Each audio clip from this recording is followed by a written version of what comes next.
የመጨረሻዎቹ ፋክቲሽየስ ዲስኦርደር እና ማሊንገሪንግ የሚባሉ አሉ። እና ፋክቲሽየስ ዲስኦርደር ጋር ስንመጣ ያው ሰውየው ወይ ሴትዮዋ ፕራይመሪ ጌን ነው የምትፈልገው። ፕራይመሪ ጌን ማለት ትኩረት ማግኘት ወይ ፍቅር ማግኘት እንደዛ ሊሆን ይችላል። ወይ ደግሞ ያው በቃ ሰውን የመናፈቅ ያህል ነው። እና ለምሳሌ አንድ ታካሚ ምንም በሽታ በሌለበት የታወቀ ህመም ሳይኖርበት 10 ክሊኒክ መሄድ ሊፈልግ ይችላል። ክሊኒክ ሲሄድ ያው እንደ ታማሚ ተቆጥሮ ነርሶች ትኩረት ሰጥተውት ከነበረ ወይ ባለሙያዎች ትኩረት ሰጥተውት ከነበረ ሌላ አስታማሚም አይዞ ብሎት ከነበረ ያንን ነገር የመናፈቅ ታሞም ባይሆን ሳይኮሎጂካሊ እንክብካቤን የመናፈቅ እና ወደዛ ደግሞ ደጋግሞ የመሄድ ተግባር ሊኖር ይችላል። ምንም እንኳን ቅድምም እንደጠቀስኳቸው በሌላ ቪዲዮዎቼ ላይ ሰውየው የታወቀ ህመም ባይኖርበትም አሁንም ደግሞ ደጋግሞ የባለሙያዎችን እንክብካቤና ትኩረት የመፈለግ ተግባር ይኖራል።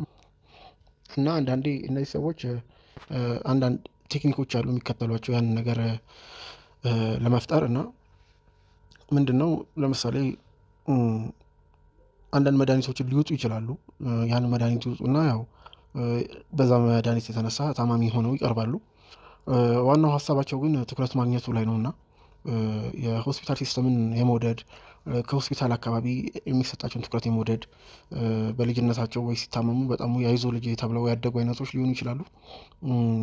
ወይ ደግሞ ያው ፑር የሆነ ማላዳፍት ሲስተም ያላቸውም ሊሆኑ ይችላሉ።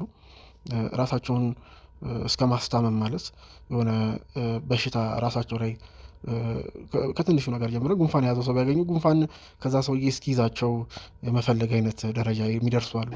እንዲህ ሲወራ ዝም ብሎ ይመስላል፣ ግን አለ እንደዚህ አይነት ነገር። የቆሸሸ ውሃ መጠጣት ሊሆን ይችላል። ምንድነው ፖይንቱ? ትንሽ መታመም ስሜቱ ከመጣላቸው ያው ለነሱ ሐኪም ፊት ቀርበው እንትን የሚሉበት ይሆናል ማለት ነው። እንዲያሞኛል እንዲሆኛለሁ ነው። ዞሮ ዞሮ ያው ፕራይመሪ ጌን ያልኩት ሳይኮሎጂካል ነው ፍላጎታቸው ማግኘት የሚፈልጉት ነገር። ሌላኛው ማሊንገሪንግ የምንለው ነው። ማሊንገሪንግ ያው የሌለብንን እንዳለብን አድርገን ይሄ ካይንድ ኦፍ አክቲንግ ነው፣ ጎበዝ አክተር የመሆን ነው። እና ብዙ ጊዜ ሰከንደሪ ጌን ማለት የሆነች ነገር አስበን ነው የምናደርጋት፣ ወይ ገንዘብን ነው፣ ወይ የሆነ ስራን ላለመስራት ነው፣ ወይ ሆምወርክን ላለመስራት ነው፣ ወይ ከትምህርት ቤት ለመቅረት ነው። እና ለምሳሌ ደግሞ ሚሊሻ ወይ ወታደር ሆኖ ሊመረጡ ሲሉ የዛሬ 10 ዓመት የታመሙትን ወይ ስብራት ወይ ኦፕሬሽን በመጥቀስ እንዲህ ነበርኩ እንዲያሙኝ ምናምን ብሎ ሐኪም ጋር ሄዶ አጽፎ ያው ዞሮ ዞሮ ጉዳዩ እንትን ላለ ማለት ነው፣ ወደ ወታደር ቤት ላለመሄድ ነው። ወጣቶች ወይ ደግሞ ህጻናቶች ደግሞ እንደዚሁ ከትምህርት ቤት ለመቅረት ምንም ያላመማቸውን ሆዴን ቆረጠኝ ወይ በተደጋጋሚ የወር አበባ በሰላም ስታይ ነበረች ወጣት ሴት መቅረት ፈልጋ የወር አበባ በጣም ህመም ፈጠረብኝ ብላ ያው ቤተሰብ አሳምና ልትቀር ትችላለች።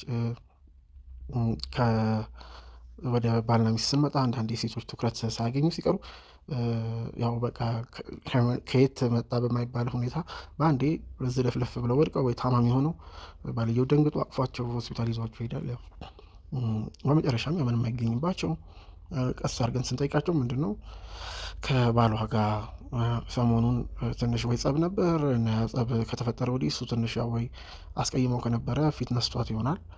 ያ ነገር ትንሽ ይከነክናትና ኖርማል በሆነ መንገድ ምንድነው ያቀያየመን ብሎ ከመወያየትና ከመታረቅ ይልቅ ያው ከባሏ ያጣችውን አቴንሽን መልሳ የምታገኝበት ቴክኒክ ነው ማለት ነው። እና አንዳንዶች ደግሞ ያው በመኪና ይገጫሉ።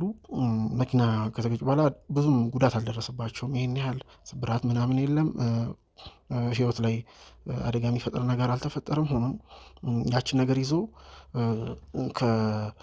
ከገጫቸው ግለሰብ ገንዘብን ምን ለማግኘት የሚሄዱት አካሄድ ማለት ነው